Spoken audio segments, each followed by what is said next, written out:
Question है in the figure shown find the total magnification of the two successive reflections first from the mirror M1। पहले ये वाला mirror तो यहाँ पे ये M2 है, ठीक है ना, और ये M1 है। यहाँ पे पहला रिफ्लेक्शन M1 से होगा और फिर दूसरा रिफ्लेक्शन M2 से होगा। ये बताने की टोटल मैग्निफिकेशन कितनी होगी इसके अंदर। क्वेश्चन ध्यान से समझना आप, इससे जुड़े हुए क्वेश्चन हैं बाकी बहुत सारे क्वेश्चन। अब ध्यान से समझना, एक मिरर M1 है और एक मिरर M2 है। इसकी फोकल लेंथ 10 सेंटीमीटर और इसकी फोकल लेंथ 20 सेंटीमीटर। एक बार बताइए कौन सा मिरर है ये वाला? ये कौन सा मिरर है ये वाला? कन्वेक्स मिरर है। कन्वेक्स मिरर की फोकल लेंथ क्या होती है बताइए आप? पॉजिटिव होती है तो प्लस में आएगा। और ये वाला मिरर कौन सा मिरर बताइए आप? कनकेव मिरर है। इसकी जो फोकल लेंथ होती है कैसी होती है? वो नेगेटिव होती है, यानी कि यहाँ पे क्या आएगा? ये -20 सेंटीमीटर लिख सकते हो कि नहीं लिख सकते बताइए आप?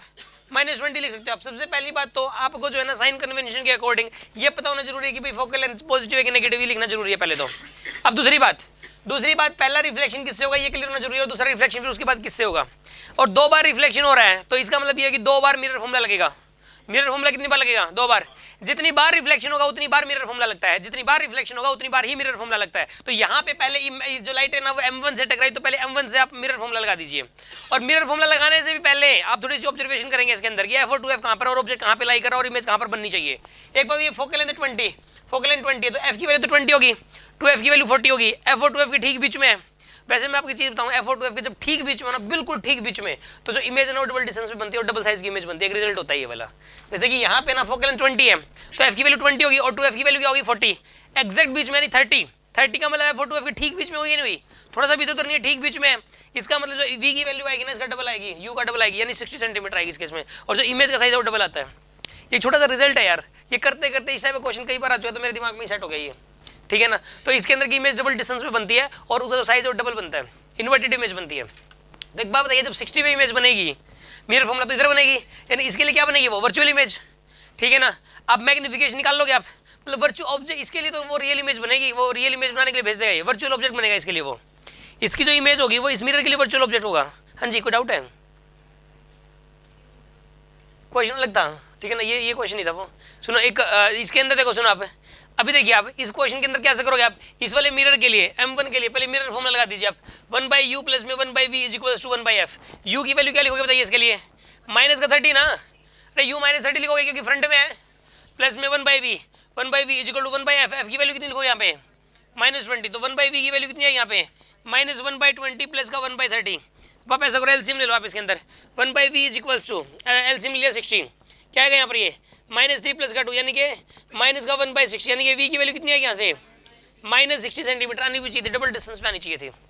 आ रही ना बात समझ में आपको? ये डबल डिस्टेंस पे आनी भी चाहिए यहाँ पे।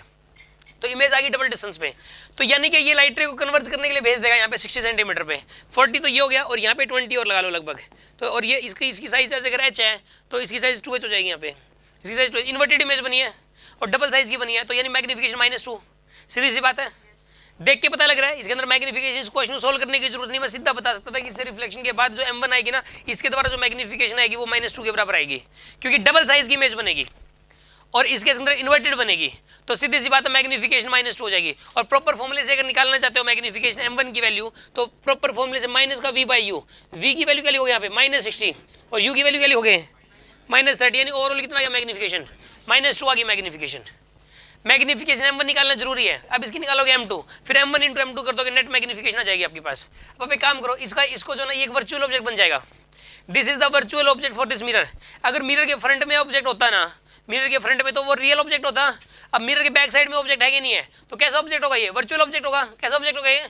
वर्चुअल। ये वाली डिस्टेंस कितनी होगी बताइए यहाँ पे? ये वाली डिस्टेंस कितनी यहाँ पे? अरे 20 सेंटीमीटर है। अब मैं एक बात बताऊँ, इसके 2f के ऊपर ऑब्जेक्ट ही है, इसका जो ऑब्जेक्ट कहाँ पर इसके, और जब ऑब्जेक्ट 2f पे तो इमेज भी 2f पे बनती है। पता बनती कि नहीं बनती? ब्रह्मास्त्र में बताया था कि मिलन स्थान 2 ही हैं, एक तो पोल है और एक 2f है, 2 है मिलन स्थान।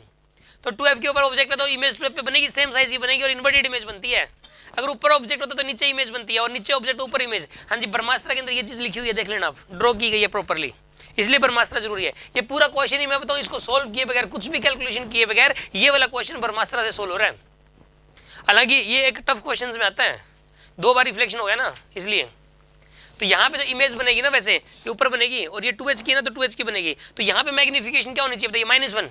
यहाँ मैग्निफिकेशन m2 की वैल्यू -1 होनी चाहिए, क्योंकि ऑब्जेक्ट की अलाइनमेंट नीचे तो इमेज की अलाइनमेंट ऊपर, अपोजिट अलाइनमेंट आ गई। अगर अपोजिट अलाइनमेंट तो मैग्निफिकेशन नेगेटिव आएगी, मैग्निफिकेशन क्या आएगी, नेगेटिव, और सेम साइज है तो यानी 1 आएगी यहाँ पे। तो m2 की जो वैल्यू आएगी ना, यहाँ पे m2 की जो वैल्यू आएगी मैग्निफिकेशन ये क्या आएगी यहाँ पे बताइए, -1 के बराबर। तो यहाँ पे नेट मैग्निफिकेशन क्या हो जानी चाहिए बताइए, नेट मैग्निफिकेशन होता है m1 मल्टीप्लाई बाय m2, यानी कि माइनस का 2 इंटू माइनस का 1, यानी कि 2 आ जाएगा, आंसर आएगा 2। और इसको प्रॉपर फॉर्मूले से अगर आप निकालना चाहते हो कन्वेक्स मिरर केस में, अगर आप प्रॉपर फॉर्मूला लगाना चाहते हो तो फॉर्मूला लगा दीजिए आप 1/u प्लस का 1/v is equals to 1/f। यहाँ पे जो u की वैल्यू पुट करोगे आप ना, आप इस केस के अंदर मतलब u की वैल्यू में क्या पुट करूँ इसमें, हाँ जी u की वैल्यू -20 ना, u की वैल्यू क्या पुट करूँगा बताइए मैं, नहीं +20, वर्चुअल ऑब्जेक्ट है ये, वर्चुअल ऑब्जेक्ट है, -q पुट करेंगे, +20 पुट करेंगे यहाँ पे, अरे क्या पुट करेंगे यहाँ पे +20।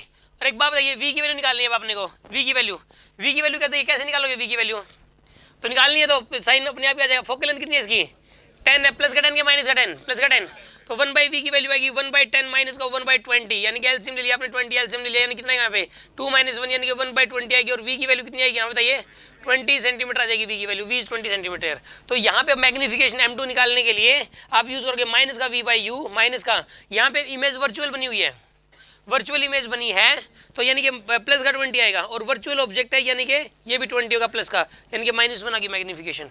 तो इनका मल्टीप्लिकेशन आ जाएगा नेट मैग्निफिकेशन 2 के बराबर आ गया आपके पास। हाँ जी, बात समझ में आई कि नहीं आई, कोई डाउट है किसी के मन में?